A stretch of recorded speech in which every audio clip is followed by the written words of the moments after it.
In the congressional hearing, 30 million watched as Jim Jordan roared like a storm until Jasmine Crockett cut him down with 4 words of law.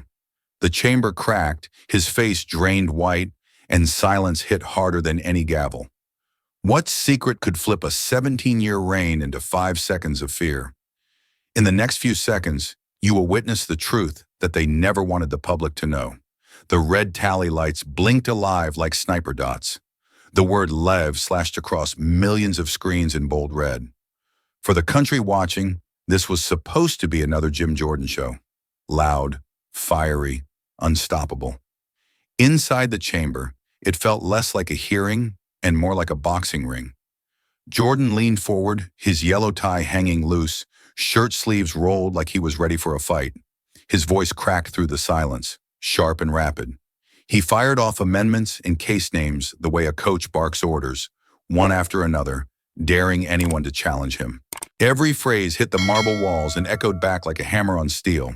Reporters hunched over their laptops, fingers flying so fast it sounded like rain on rooftops. Some smirked. Jordan had done this 100 times, and he always walked away the headline. On Fox, producers were already whispering the Chiron, "Jordan dismantles DOJ."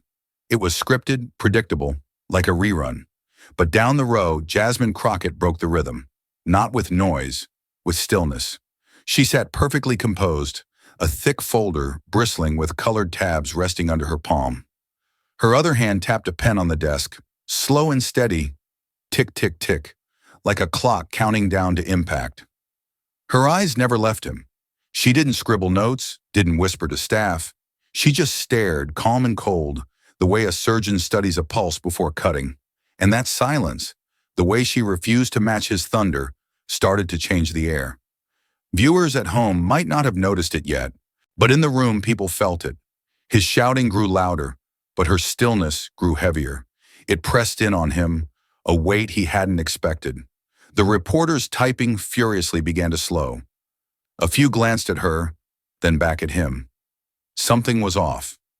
Jordan thought the spotlight was his. He thought this would be another easy victory, another clip to go viral. What he didn't see was that the ground was already shifting beneath his chair.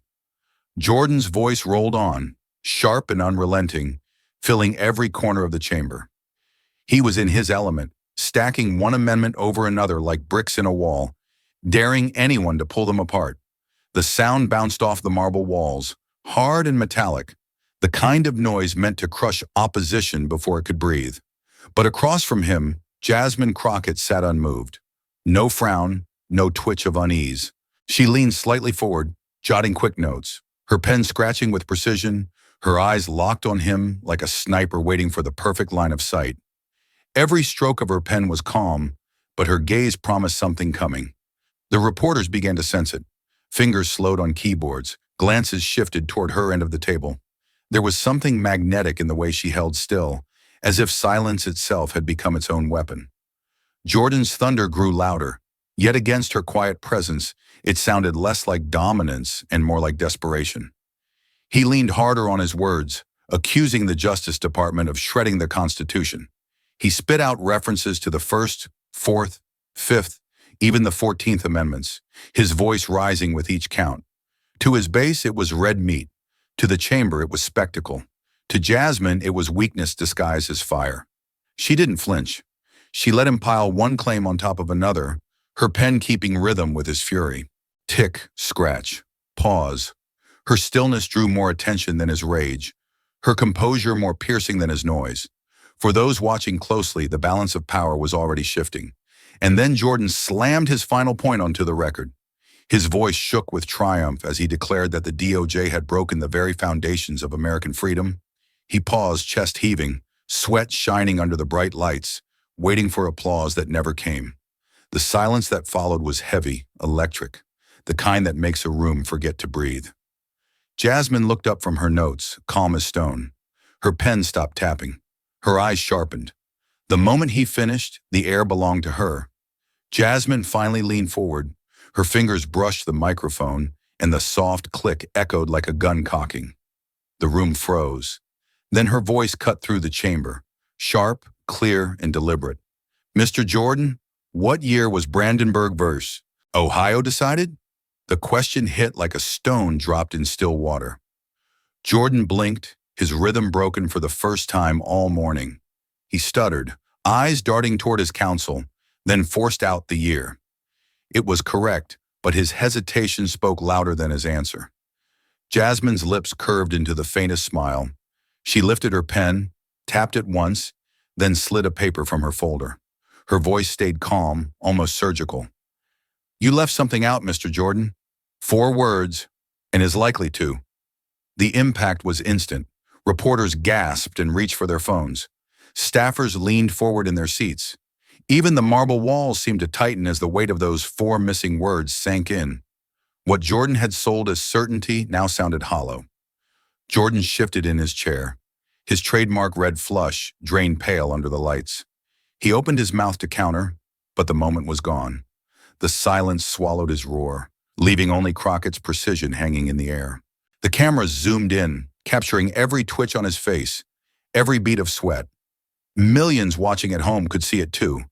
Jim Jordan, the untouchable, suddenly on shaky ground. His voice had been thunder. Hers was a scalpel, and the scalpel had just drawn first blood. The chamber erupted, murmurs spreading like wildfire. On one side, suppressed laughter and nods of approval. On the other, whispered panic, eyes darting between Jordan and the woman who had dared to strike. Jasmine didn't gloat. She simply lowered her gaze to her folder, flipping to the next tab, as if preparing for the next incision. Her stillness returned, heavier than before, and everyone knew this was only the beginning. If 4 missing words can shake a 17-year reign, what else is about to collapse? Jasmine didn't waste a second. She pulled out a heavy packet, the title in bold, 18 U.S. Code, Section 1512C. The microphone caught the crisp sound of paper sliding. Heads turned. Cameras zoomed. The air felt like it might shatter. She laid the statute flat on the desk, her hands steady. Then she began to read, each word sharp, deliberate, and heavy. Whoever corruptly obstructs, influences, or impedes any official proceeding. Her voice echoed through the chamber. The silence grew so thick it pressed against the marble walls. Jordan shifted in his chair, restless. His knuckles tapped the desk. His patience snapped. "This isn't a law school exam," he barked, his voice breaking through the quiet. But Jasmine barely flinched. Her gaze lifted, calm and cold. "No, Mr. Chairman, this isn't a classroom. This is Congress. And if we can't get the law right here, where else should the truth matter?" Her words landed like hammer blows. Reporters scribbled frantically. Phones buzzed as the exchange spread across social media. Still, she pressed on. Reading line by line, her finger traced the text like a scalpel cutting deep. "Attempts to do so shall be fined, imprisoned not more than 20 years, or both." She paused, lifted her eyes. Not one word about destroying evidence. The room gasped. Jordan's favorite talking point was gone, ripped apart in seconds. His mouth opened, but nothing came. He was staring at the same law he had been twisting for months, and it no longer bent his way. The shift was palpable. Power, once clutched in his grip, was slipping away, pulled toward the woman who sat poised and unshaken. She lowered the paper, voice low but firm. "So tell me, Mr. Chairman, if the law says obstruction covers exactly this conduct, why have you been telling America otherwise?" The silence that followed was brutal. It wrapped around Jordan's shoulders like chains. Reporters froze mid-sentence. Cameras leaned in, catching every twitch in his jaw. The room seemed to hold its breath, waiting to see if the man who roared for years could survive being cornered by his own law. Jordan leaned back, grasping for higher ground. His voice rose with forced conviction. "Executive privilege is absolute. Even the Supreme Court recognized that." He waved his hand as if that alone could silence the storm closing in. But Jasmine was ready. She lifted another folder, the words stamped clear. United States versus Nixon. She spoke slowly, her tone steady, cutting through his bluster. "No, Mr. Chairman, that case says the exact opposite." The chamber seemed to jolt. Reporters froze mid-scribble. The cameras zoomed, splitting the screen. One side replaying Nixon in 1974, refusing the Watergate tapes. The other side locked on Jordan in 2025, repeating the same broken defense. Two men, 50 years apart, both about to be exposed by the same law. Jasmine read from the text, her finger tracing each word. Neither the doctrine of separation of powers nor the need for confidentiality can sustain an absolute unqualified privilege. She raised her eyes, letting the weight sink in. That's the ruling. That's the law.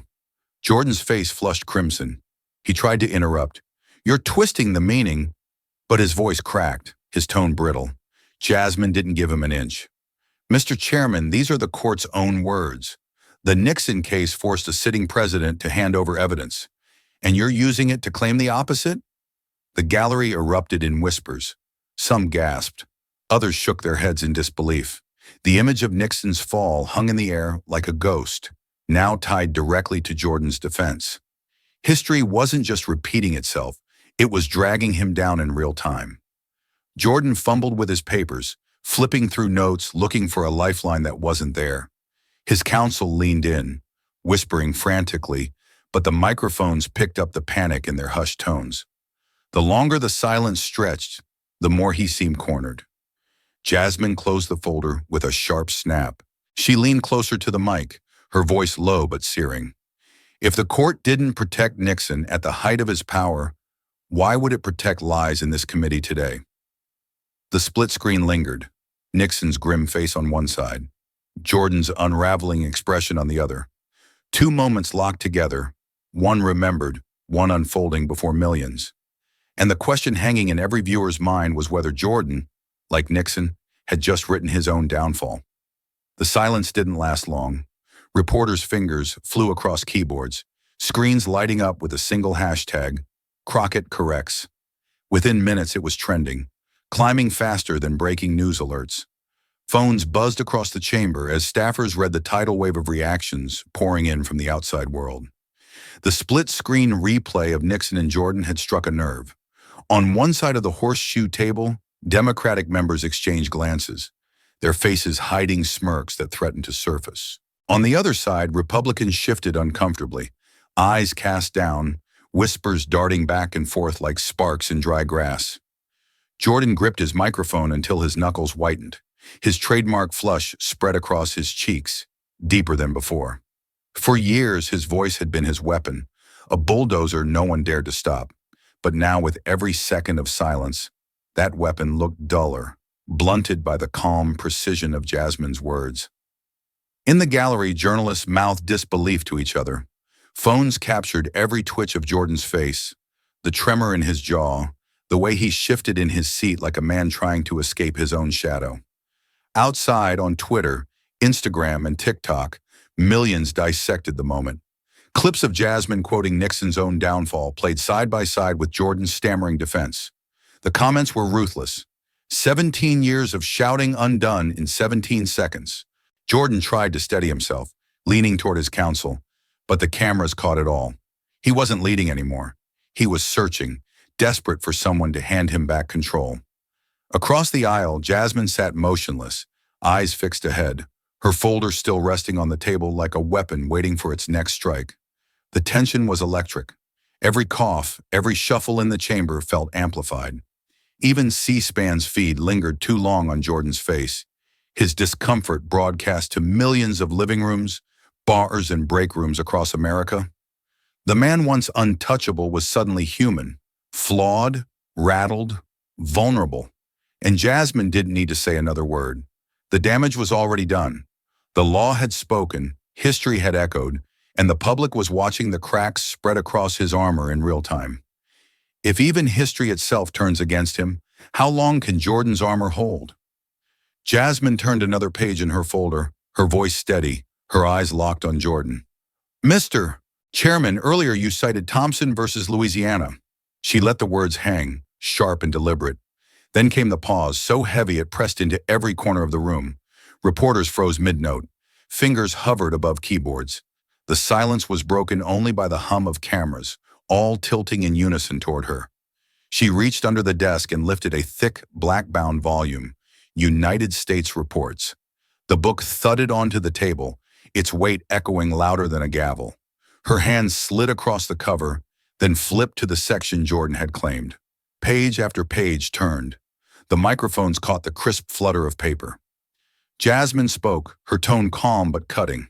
"I've checked every volume. I've searched Westlaw, Lexis, even the court's own database. There is no case called Thompson versus Louisiana." The room stopped breathing. Staffers leaned forward. Even the clicking of keyboards went dead, as if the entire chamber had been stunned into silence. The air itself felt brittle, ready to snap. Jordan's face twitched. He tried to interrupt, but his voice caught in his throat. "The gentle lady is mistaken," he stammered. Jasmine didn't look up. She tapped the open book with her finger, each knock louder than the last. "No, Mr. Chairman, you are mistaken. The case you cited does not exist. You made it up." Gas erupted like a wave crashing through the gallery. Cameras lunged closer, hungry to capture every detail of the chairman's unraveling. For 17 years, he had built his image on unshakable authority. Now in real time, that image cracked wide open. Jordan's counsel leaned in, whispering frantically, sliding papers his way. But it was too late. The words had already been spoken. The truth already laid bare. Jasmine closed the heavy volume with a snap that echoed like a gunshot. Her voice dropped, lower now, almost a whisper, but carried to every corner of the chamber. If the chairman of the Judiciary Committee is citing cases that don't exist, then what else in his story is a fabrication? The question cut deeper than any accusation. It wasn't just about one false case. It was about trust, credibility, the very foundation of the man who had claimed for years to be the law's fiercest defender. And now, before millions watching live, that foundation was crumbling in plain sight. Jasmine didn't flinch. She turned the heavy book toward Jordan, sliding it across the polished wood. Her hand rested on the open page. Her voice was calm, unhurried, and merciless. "Go ahead, Mr. Chairman, show us the page." The challenge landed like a thunderclap. The camera zoomed in, tight on the book, then tighter on Jordan's face. He froze, his hand hovering above the table but never moving forward. The silence stretched, heavier with each passing second. 1 second. Reporters leaned closer, their pens poised midair. 2 seconds. Staffers exchanged quick glances, as if waiting for someone to break the spell. 3 seconds. The gallery fell still, the air buzzing with tension. 4 seconds. Jordan's lips pressed together, trembling at the corners. 5 seconds. Nothing. Only the sound of the cameras whirring as they captured his unraveling. It felt like 5 minutes. Every heartbeat in the room could be heard. A cough from the back row cracked through the silence like an explosion. But Jordan didn't speak. His eyes darted toward his counsel, then back to the book. His mouth opened slightly, then closed again, like a man drowning in front of a lifeboat he couldn't reach. The cameras cut to the reporters. Their eyes were wide, some biting their lips to keep from reacting. A split screen flashed on TV. Jordan's face stiff with panic on one side, the blank page of United States reports on the other. The contrast was brutal, undeniable. Jasmine didn't need to say a word. Her silence did the talking. She leaned back slightly, her expression steady, almost serene. It wasn't triumph. It was certainty. She had brought him here, cornered by the very law he claimed to master, and now the whole country was watching him crumble. Jordan gripped the microphone with both hands, knuckles white, but still no words came. His armor of confidence had shattered. For 17 years, his voice had filled these hearings with fire and fury. Now, in just 5 seconds, silence had become the weapon that gutted him. And those 5 seconds, broadcast live, replayed endlessly online, would follow him forever. Not because of what he said, but because of what he couldn't. The silence after Jordan's collapse was shattered by a voice from the Republican side, calm, almost reluctant, but clear enough for every mic to catch. "Mr. Chairman, I move to enter Representative Crockett's documentation into the record."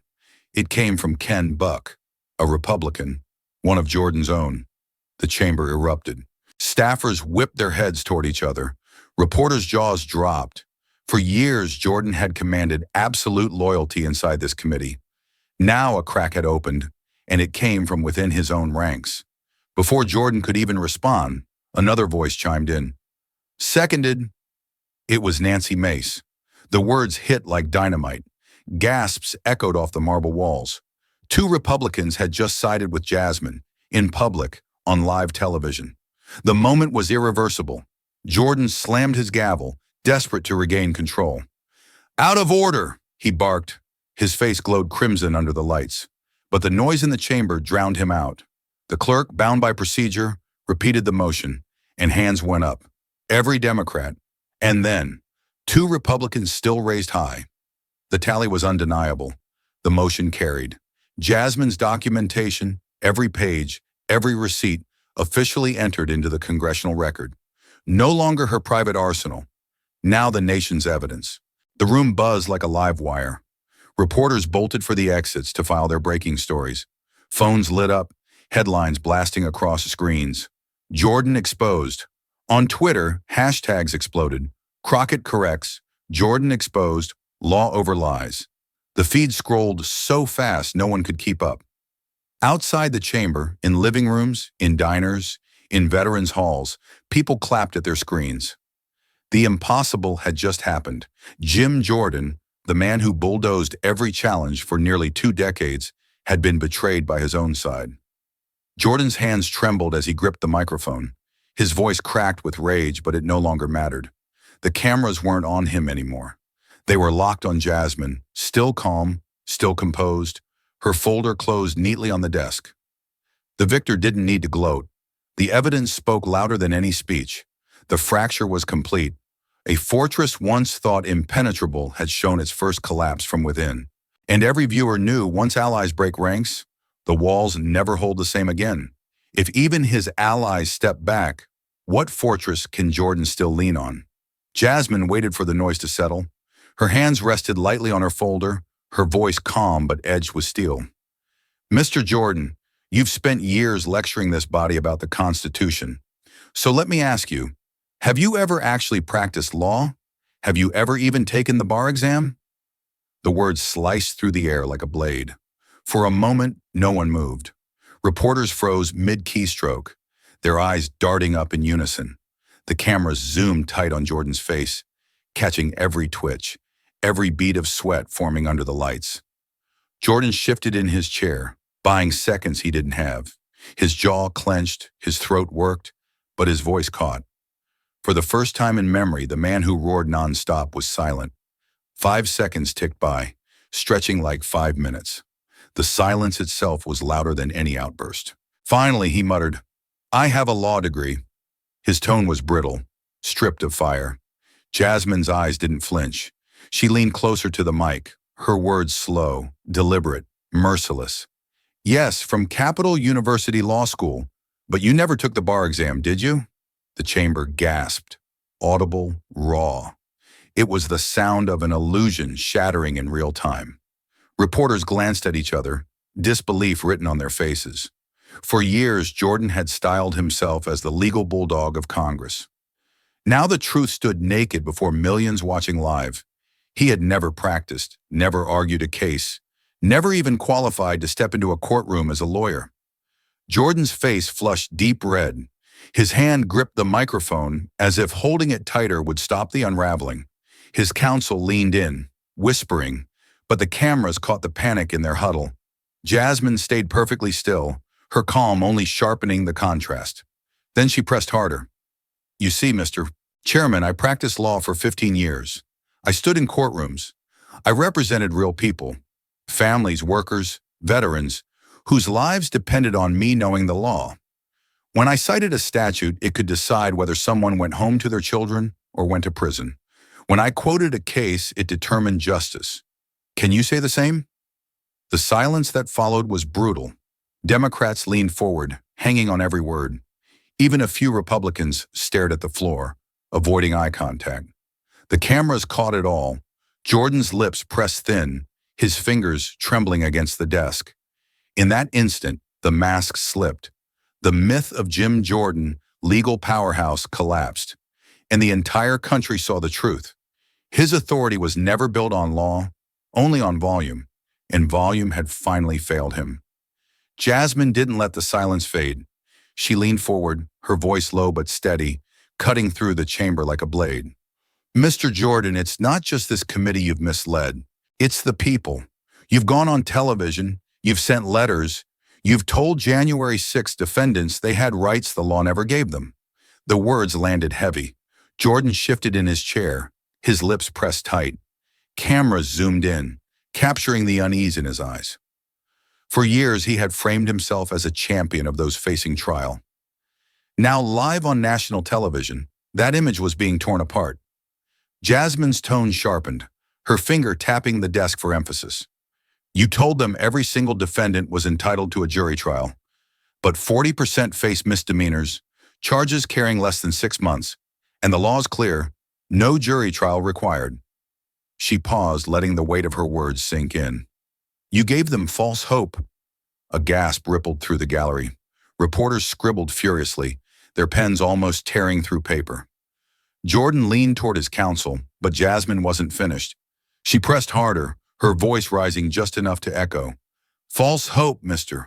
Chairman, is not compassion. False hope is cruelty. The room froze. You could hear the faint buzz of the overhead lights, the shuffle of shoes in the back row. Members of Congress sat still, their eyes flicking between Jordan's clenched jaw and Jasmine's unshakable gaze. Jordan tried to interject, his voice strained. I was speaking generally, but Jasmine cut him off, quick and precise. Generally? You were specific. You named amendments. You cited cases. And you were wrong. Every time you repeated those errors, you didn't just mislead this committee, you misled real people facing real charges. Her voice softened, but it carried more force than any shout. Some of those defendants listened to you. They believed you. They thought the system owed them protections it did not. Do you know what happens when they discover the truth too late? Their lives collapse, families broken, futures destroyed, because a leader they trusted told them a lie. Haturton. The silence that followed was suffocating. No coughs, no whispers, no movement. Just the heavy weight of truth filling the room. Jasmine sat back, her folder still open in front of her, the words she'd spoken still burning in the air. And Jordan, the man who had built his career on confidence, now sat diminished, his defense of the people exposed as nothing more than a betrayal. Jasmine didn't let him escape. She leaned closer to the mic, her tone steady but sharp enough to cut.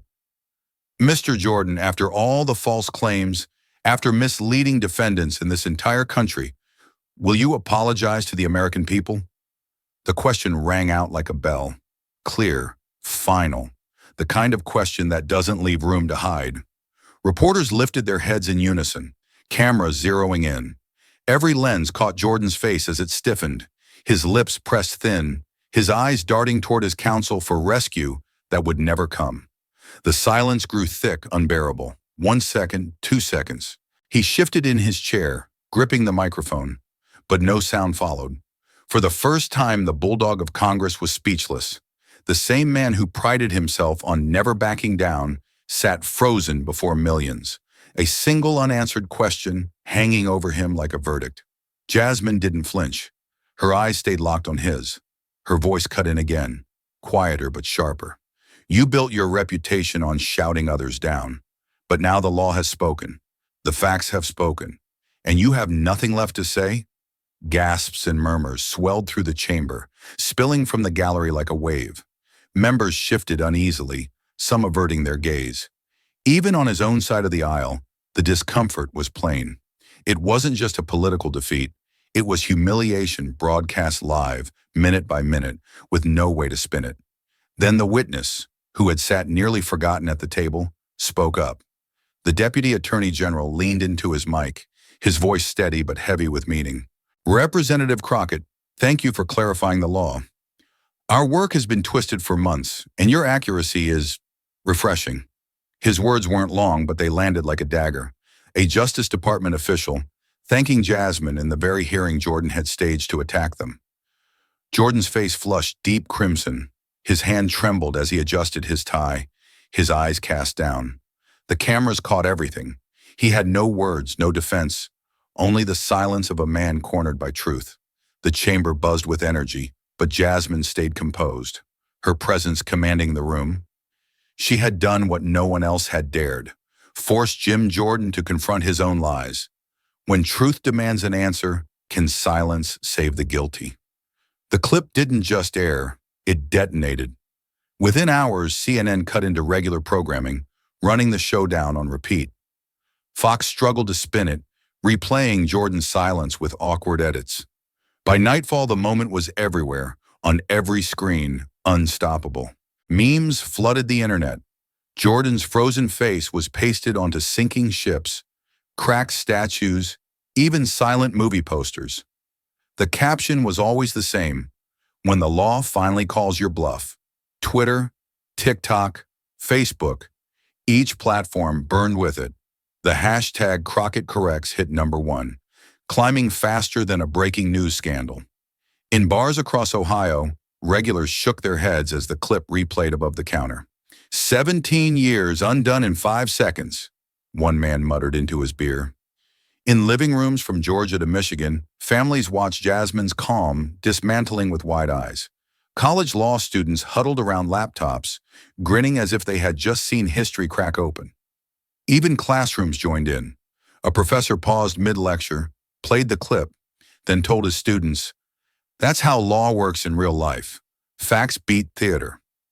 Applause erupted in lecture halls where students felt the thrill of watching bluster finally collapse under the weight of truth. Everywhere people were talking, not about Jordan's fury or his fire, but about Jasmine's calm precision, the stillness of her gaze, the way she let silence do the damage he could never undo.